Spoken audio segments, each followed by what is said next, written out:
Halo, selamat datang kembali di channel United Identity, channel untuk para fans Manchester United yang selalu berpikir logis serta sistematis.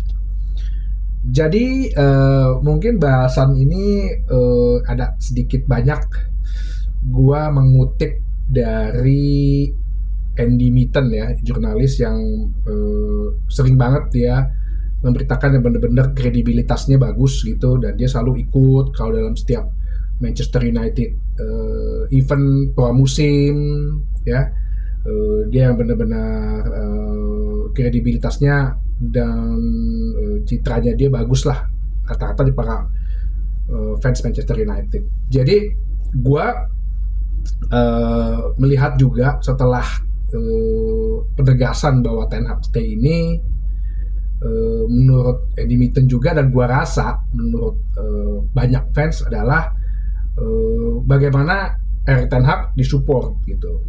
Pertama, yang pernah gue bilang juga di episode sebelumnya tentang perpanjangan kontrak. Perpanjangan kontrak itu memberi nilai jaminan buat Ten Hag, sekaligus menjadi challenge yang besar buat Ten Hag itu sendiri gitu loh, dimana ada jaminan sehingga pemain juga nggak bisa seenaknya kadang nganggap cuma setahun lagi kontrak gitu kan. Itu jaminan buat Ten Hag. Terus yang lebih penting lagi juga bagaimana Ineos melakukan perbaikan lah, sort of kalau kata si Andy Mitten bilang, sort of perbaikan khususnya perbaikan di tim medis, perbaikan di fisioterapi, ya perbaikan juga di fasilitas-fasilitas, termasuk perbaikan juga dalam hal transfer dan gaji. Nah itu juga harus diperbaikin gitu loh. Karena kenapa? Lu juga harus berpikir ini kan memasuki tahun ketiganya Erik ten Hag gitu loh. Kita sadar bahwa setiap tahun ketiga pelatih itu selalu ada kejadian gitu loh. Van Gaal bahkan belum memasuki tahun ketiga udah dipecat. Mourinho ini yang bahkan si Andy Mitten cerita nih ya, bahwa waktu 2018 itu kan memasuki tahun ketiganya Manchester United di bawahnya Jose Mourinho. Jose Mourinho seperti tidak ada optimistik gitu loh. Bahkan di pramusim di Amerika seperti tidak ada optimistik. Ya gue bisa bisa memahamin, karena kalau agak tarik flashback sendiri, tahun ketiganya Jose Mourinho itu kan dia nggak banyak disupport dengan transfer pemain kan. Dia minta back tengah, nggak didapet.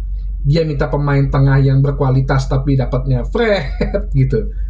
Nah, termasuk juga tahun ketiganya Ole, memasuki tahun ketiganya Ole. Ya Ole kan 2,5 tahun sebenarnya, tapi kan itu kan musim ketiganya dia sebenarnya, yang dia juga nggak dapat pemain-pemain yang dia inginkan, bahkan Harry Kane waktu itu, bahkan Holland, terus akhirnya ternyata dapatnya Cristiano Ronaldo gitu, yang artinya bisa merubah lagi skemanya dia yang udah dibagusin pas pramusim gitu loh.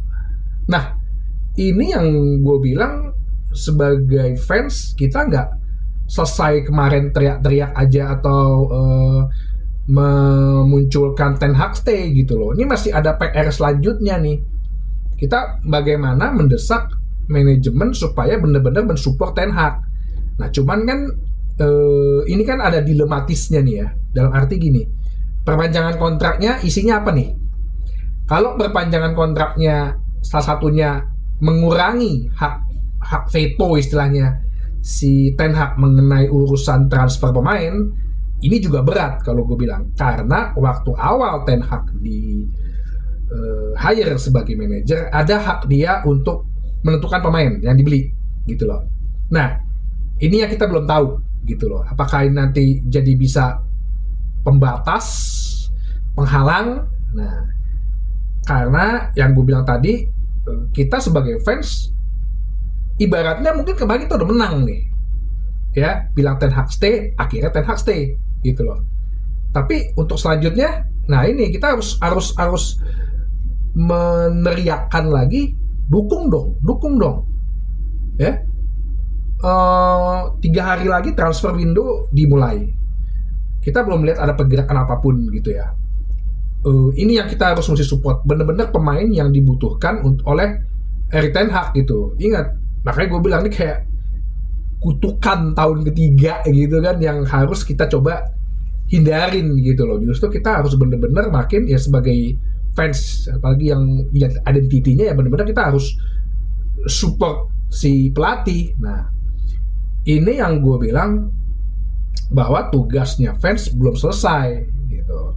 Kita masih ada tugas lain dalam hal ini, ya bagaimana meneriakkan atau mensuarakan agar pemain-pemain, ada perombakan pemain, ada penjualan dan pembelian pemain baru gitu loh, supaya kekuatan tim kita ini Manchester United ya bisa diperhitungkan lah, ibaratnya bisa lebih baik lah dari musim sebelumnya, bisa lebih konsistensi lah gitu loh. Kemarin gue udah bilang, at least kita selama 6 bulan ini konsisten aja penampilannya, terus kita nggak terlempar dari 3 besar deh, nggak usah 4 besar, 3 besar lah, biar agak tinggi sedikit gitu kan. Nah, gue rasa itu benar-benar satu kemajuan gitu loh. Itu sih ya. Jadi kemarin juga Andy Mitten kan bilang bahwa abis dia banyak interview, banyak ngobrol dengan Erik ten Hag, dan Erik ten Hag tuh punya planning yang jelas terhadap tim ini gitu loh. After final FA Cup juara kita juga dia bicara bahwa dia punya roadmap, punya planning yang jelas dengan klub gitu loh. Dia sendiri sih belum bicara lagi sama Ten Hag ya, karena mungkin lagi liburan ya. Tapi itu yang gue bilang bahwa pengaruh fans itu gue rasa bener-bener efek terhadap keputusan Ineos untuk Ten Hag stay ya. Bahkan Andy Mitten bilang kan, dia ngomong dengan salah satu sport director bahwa ya tanggal 10 Juni kemarin sebenarnya udah ada keputusan gitu. Itu makanya gue bilang masalah foto gitu ya, bukan masalah ini nyocok-nyocokin, enggak. Cuman foto itu kan muncul 12 Juni gitu. Mungkin udah tahu keputusan itu, oh iya bahwa gue ternyata stay gitu loh. Jadi bisa jadi dia dengan smiling dan topi The Boss-nya itu hanya untuk simbol gitu loh, simbol menunjukkan kepada fans bahwa hey, I'm still the boss gitu, and I'm happy gitu. Itu sih paling tambahan gue satu. Ini urusan dengan Andy Mitten juga mengenai masalah Mason Greenwood yang kabarnya itu diincer ya oleh Juventus. Nah, ini nih yang gue gue pernah bahas di beberapa episode sebelumnya mengenai Mason Greenwood. Ya gue bilang bahwa sepertinya Mason Greenwood ya keputusan terbaiknya adalah dilepas, karena dilepas maksudnya tidak bermain untuk musim ini. Apakah itu dalam bentuk dijual atau dipinjamkan ya gue nggak tahu. Bisa jadi opsi 2 itu diantara itu. Karena kenapa saat ini kita lagi nge-rebuild, janganlah kita ada masalah-masalah lain di luar faktor teknis sepak bola gitu loh. Sebenarnya kan ya Andy Mitten kan masih pengen cari tahu gitu loh terhadap isi dalam tim gimana sih kalau ada Mason Greenwood gitu. Terus para supporter wanita gitu, para komunitas supporter wanita, para tim sepak bola wanita tuh kena gimana sih gitu responnya. Ini kan masih belum tahu kita. Kalau memang mereka responnya positif, is okay. Greenwood lagi liburan lah gitu, mana ke Jepang ya sama istrinya itu. Dan dilihat bahwa oke, fine aja kok sebenarnya, nggak ada permasalahan karena yang secara kasus hukum juga tidak ada, dia juga udah hidup bahagia dengan si Harriet. Nah itu bisa aja. Tapi ya tuh gue bilang, seperti gue dibilang di episode kemarin, ya jalan terbaik saat ini bagi Manchester United yang lagi membangun kembali, coba kita jauhkan dulu dari masalah-masalah atau faktor-faktor yang sifatnya non teknis gitu, dikurangin lah gitu loh. Karena ya kalau masalah berbakat, gue udah bilang Greenwood ini berbakat banget. Bahkan gue lebih berbakat dari Rashford maupun si siapa tuh, Phil Foden. Dia kan awal kasusnya gara-gara masalah bareng Phil Foden kan, yang dia kabur ambil nerima tamu ya, nerima perempuan gitu di hotelnya gitu kan. Cuman Foden ya mungkin karena Foden di ya pelatihnya ya, faktor pelatih juga yang Guardiola mensupport dan membimbing dia, sedangkan zamannya Greenwood waktu itu ya gonta-ganti pelatih lah, atau mungkin Ole juga nggak bisa meng-approach dia gitu, beberapa pemain senior juga nggak bisa ya. Ini kan emang ibaratnya suatu apa ya, hukuman buat Greenwood kan, akibat ya lu kan jadi pesepak bola kan nggak panjang usianya gitu kan, mulai 18 lu dapat kontrak profesional, paling lu sampai 35 umurnya gitu.